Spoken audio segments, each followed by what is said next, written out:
Assalamualaikum warahmatullahi wabarakatuh. Selamat siang, saya Anggi Argianti Yulanda, kelas 3 ID 4, akan menjawab pertanyaan UTS dari Bapak Mustafa terkait dengan fenomena COVID. Apa yang berubah di pasar? Pastinya pasar yang dulunya rame, sekarang jadi sepi. Terus pengunjung itu juga banyak yang nggak ke pasar karena mereka lebih memilih stay at home karena takut dan was-was akan adanya virus corona di tempat keramaian. Jadi konsumen lebih memilih untuk aman stay at home dengan kebijakan pemerintah yang sekarang menerapkan social distancing dan physical distancing. Karena apa? Karena virus ini tuh bisa nyebar waktu ada orang yang batuk ataupun bersin dan nggak sengaja dropletsnya itu nyebar terus kena orang, akhirnya orang tuh pasti kemungkinan bisa nular. Cuman tergantung dari orang yang habis batuk atau bersin ini tadi. Kalau misalnya dia nggak punya virus, nggak negatif virus tersebut, ya nggak apa-apa. Orang-orang yang kena dropletsnya ini nggak apa-apa. Cuman kalau misalnya orang ini kita nggak tahu, terus waktu bersin atau batuk ternyata dia udah kena virus tersebut, otomatis yang kena dropletsnya itu juga akan kena. Nah, makanya itu untuk menghindari keramaian dan ketemu orang yang takutnya membawa virus tersebut, konsumen cenderung berada di rumah. Tapi konsumen kadang juga bingung sih kalau mau beli barang-barang atau keluar rumah itu jadi susah karena takut tadi itu, karena takut corona, takut keramaian, takut juga ada petugas yang patrol terus diusir atau nggak boleh ada di tempat itu kalau dari perilaku konsumen. Jadi mereka cenderung lebih memilih di rumah supaya aman, nggak kena virus dan nuruti kebijakan pemerintah.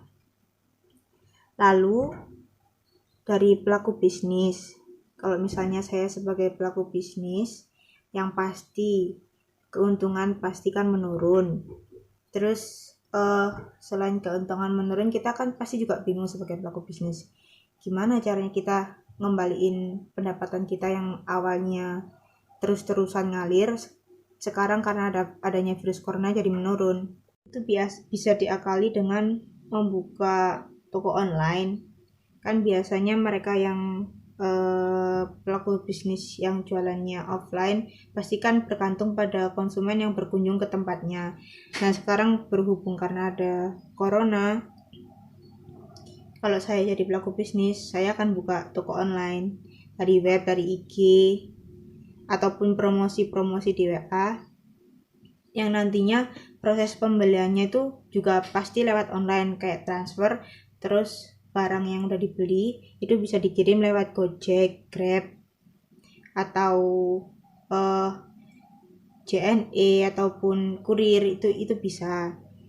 Mereka yang punya usaha yang sebelumnya emang udah punya usaha toko online pasti bisa mengejar kekurangan pendapatan dengan adanya pandemik ini. Tapi kalau buat mereka yang baru dan emang seringnya kesehariannya jual offline, mungkin agak susah karena hitungannya mereka memulai dari nol lagi, seperti membuat akun baru untuk toko online, promosi lagi dari nol, memasukkan produk-produk tersebut, bikin web segala macamnya, pasti agak susah dan agak lama. Cuman lebih baiknya jika saya sebagai pelaku bisnis, saya akan membuka toko online karena yang dibutuhkan pelaku bisnis saat ini memang jual dari online. Jika saya sebagai pelaku bisnis ya, kalaupun misal tetap ada pengunjung yang beli di toko, itu juga nggak banyak kayak dulu, pasti cuman segelintir orang, itu pun juga nggak bisa stay di situ, Jadi beli langsung pulang. Yang biasanya misalnya nih kafe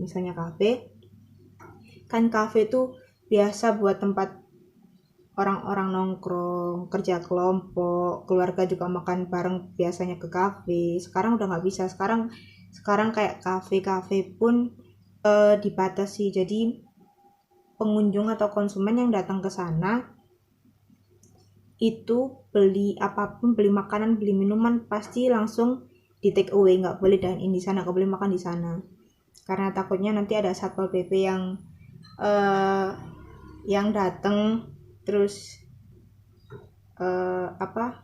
kayak akhirnya nanti marahin mereka terus diusir, takutnya gitu kan. Beberapa hari yang lalu di dekat rumahku juga ada tetanggaku sendiri yang jual sate, yang harusnya semua toko yang harusnya jam 8 sudah tutup karena kebijakan pemerintah itu tadi, itu dia tetap buka sampai jam 9 tuh baru ada satpol pp datang dan marahin si penjual sate ini, terus disuruh pulang.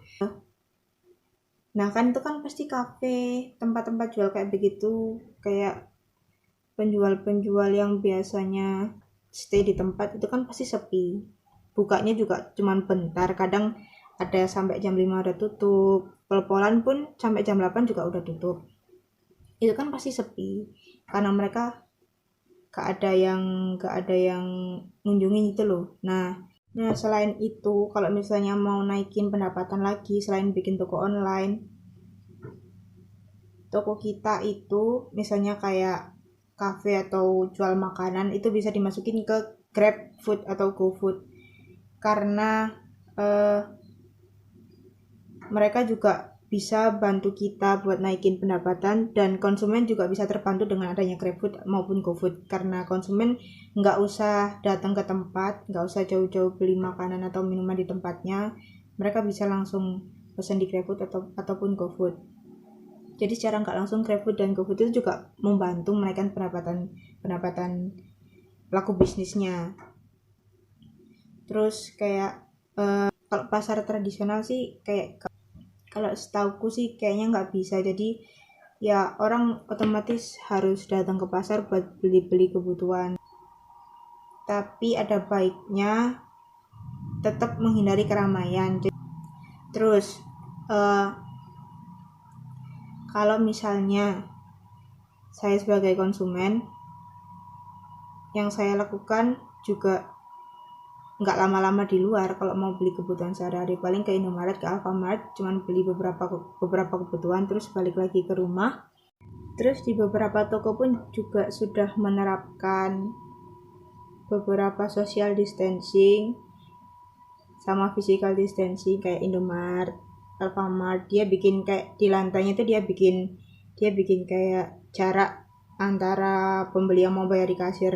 Terus mereka kalau ngasih uang kembalian pasti yang biasanya langsung dikasih ke konsumennya, ke pembelinya, itu biasanya itu langsung ditaruh di mejanya buat diambil sendiri sama pembelinya. Nah, penurunan ekonomi, penurunan pendapatan juga nggak cuman di pasar yang biasanya kita datengin, di pasar saham pun juga pendapatan juga menurun. Kayak diterangkan bahwa pertumbuhan ekonomi 2020 diperkirakan melambat menjadi di bawah 5%. Menteri Keuangan mengasumsikan meski belum mengumumkan secara resmi bahwa ekonomi Indonesia bisa terkena dampak dari perlambatan global menjadi di kisaran 4,7%. Nah, jadi nggak cuma di pasar nyata yang kita datangi, di pasar saham pun pendapatan juga melemah, dan buat naikin pendapatan juga agak susah di pasar saham ini. Nah, jadi itu sedikit penjelasan dari saya. Stay at home aja, gak usah kemana-mana, nurut aja apa yang ada di kebijakan pemerintah. Terima kasih atas perhatiannya. Wassalamualaikum warahmatullahi wabarakatuh.